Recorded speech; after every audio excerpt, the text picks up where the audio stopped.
In today's Leeds news, Stach injury update, under 21s in action, Okafor fitness claim, Elland Road surface criticised, and rumour mill stories on Promise David and Troy Parrott.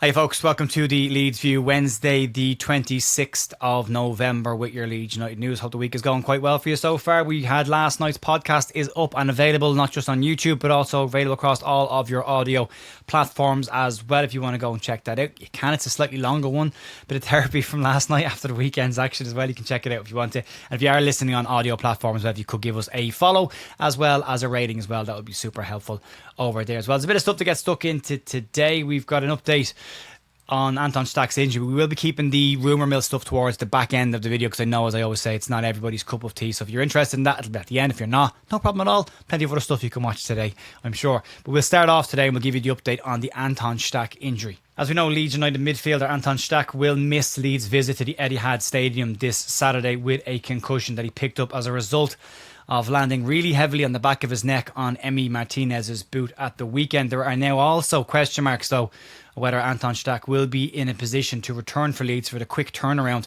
for the visit of Chelsea next Wednesday due to the concussion protocols. The shortest timeline that any player will be allowed to return after a concussion is said to be 7 days, and that's only if they pass the FA's return to play exceptional circumstance tests. This includes a cognitive function test as well as other ones. And thanks to Leeds Live today, they have their injury expert Ben Dinnery in to give his opinion on the situation around Anton Stach. And he says it's highly unlikely that Stach will be allowed back within the 7-day period. Dinnery says that the enhanced care settings would typically mean that any player cannot return till at least 12 days. And again, he would still have to pass the exceptional circumstances test. So if that was to stand up, Anton Stach wouldn't be free to play for Leeds until Friday, December 5th, which is the day before Leeds take on Liverpool. But Stach can return to non-contact training after 7 days. So this weekend will be when he will be allowed to come back to at least non-contact plays, and that's due to immediate brain injuries that they can pick up, and the brain, apparently according to this, not knowing whether it's injured or not, so they have to allow it more time to heal. But what that does mean for Leeds in the meantime is that Ethan Ampadu is going to need to avoid picking up a yellow card in at least his next 2 games. 1 yellow card in his next 7 will see Ampadu get a 1-game suspension, and Leeds won't want to go into the Chelsea and Liverpool games minus both their holding midfielders, so one of them will ideally be available. So Ethan Ampadu will need to keep the bib clean against Man City and against Chelsea and hope then that Stach is back and available. And then if Ampadu does pick up a yellow card, at least we've got a player that can come in and fill in. Otherwise, it will be an Ilya Gruev shaped player that will be coming in to deputise for one of the 2 absent midfielders. But I might see Tanaka get a start and maybe see Leeds be a bit more progressive in the middle of the park. But yeah, it's not an ideal situation. It was a really nasty fall that Stach took. But yeah, speedy recovery to him. Hope he's feeling a bit okay. I'd say he's a sore head for the last couple of days, and hopefully he's back to fitness as soon as possible for Leeds. Let's move on. Let's talk about the under-21s. Leeds United's under-21 side return to action tonight, and Scott Gardner's side will be in National League Cup action as they take on Gateshead in the next round. Kickoff at the game will be 7:30 tonight, and it will be played at the Gateshead International Stadium. It will also be shown live on LUTV. There's a possibility we might have a watch along over on bigup.com. Keep an eye on the post tab on the YouTube channel for information on that. We'll let you know. It's touch and go at the moment. There might be a possibility of doing one tonight. Maybe not, but I'll let you know a little bit later on. But yeah, best luck to Scott Gardner and the under-21s as they take on Gateshead in the National League Cup tonight.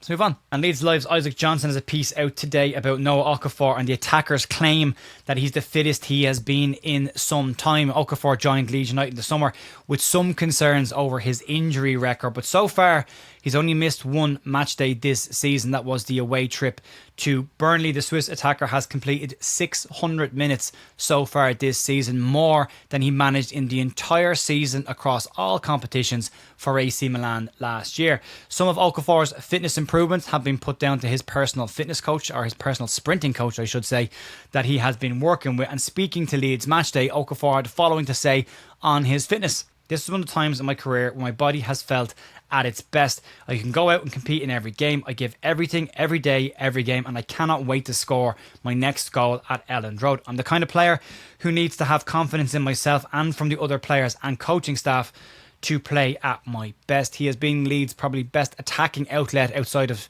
Lucas Mecha at the moment, although his goals did slightly fortunate at the weekend. But yeah, Okafor has been Leeds' best attacking outlet so far this season, and the more he gets used to the Premier League, the more his fitness improves. Hopefully we'll start to see more and more coming from him in terms of assists and goals as well. But he is definitely probably the most exciting player Leeds United have in the squad right now, the funnest player in a very workmanlike side right now. So yeah, the more he gets up to speed and gets used to this league, the better it will be for Leeds United. And hopefully then we can get into January and bring in another player similar to him on the right hand side as well, and really give Leeds a chance to make an impact in the attacking areas of the park this season. Let's move on. Let's talk about the Elland Road surface. Slightly unusual one to cover here, but Leeds spent a significant amount of money a few years back on the Elland Road surface and drainage to improve it and get it up to Premier League level. But over the last couple of weeks, there's been quite a lot of players slipping and falling over on the pitch. Gabby Goodwinson, Pascal Strauch, Lucas Mecha, and a few others have had issues when turning and have slipped and fallen over, and it's caused problems. Even Aston Villa's fitness coach took a tumble at the weekend during the warm-up, and Villa's substitute Daniel Mallon, who provided the assist for their equaliser, has criticised the Elland Road grass as well as the quality of the surface after the Villa game. There were some memes floating around of moles popping up, which probably seem a little bit extreme.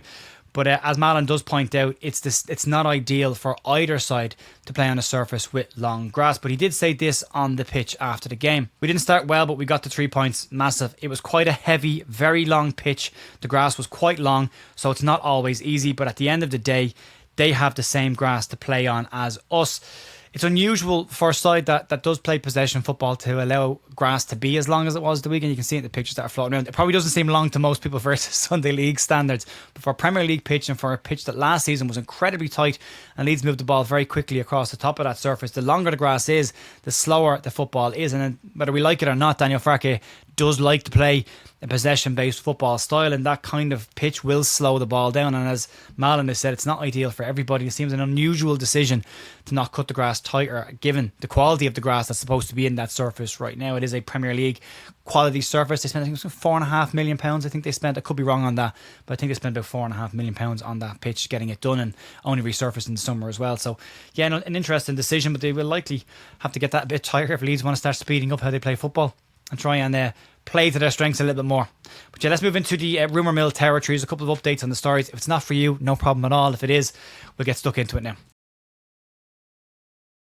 Right, there's 2 stories to bring you from the back pages today, and I think at this point now, the amount of strikers that have been linked with Leeds United over the last couple of weeks, it's safe to say that Leeds have a striker on their shopping list in January. But there's a new one as well as an update on an existing one for today. According to Give Me Sport, they claim that Leeds United and West Ham United both have interest in Union St Gilles striker Promise David. The Canadian striker joined USG back in 2024, and he has 24 goals in 46 appearances so far.